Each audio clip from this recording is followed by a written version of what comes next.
So in our auth module, we defined this route for authenticating users.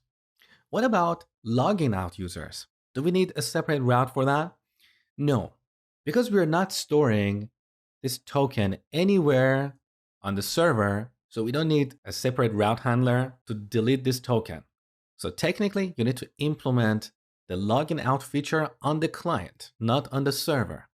So on the client application, when the user wants to log out, you simply delete that token from the client.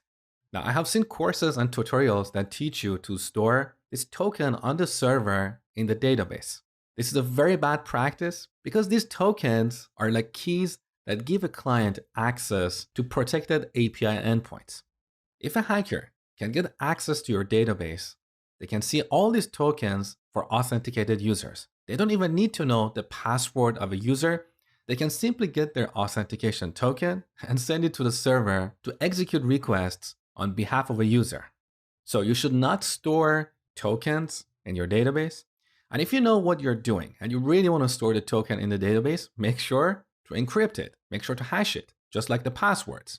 Storing a token in plain text in database is like getting the passport or driver's license of all the users, put them in a central place, and then any malicious users who has access to that central place, they can simply get these passports, they can get this driver's license and imitate other users, other clients. So once again, do not store the tokens on the server, store them on the client. And as a security best practice, whenever you're sending the token from the client to the server, make sure to use HTTPS.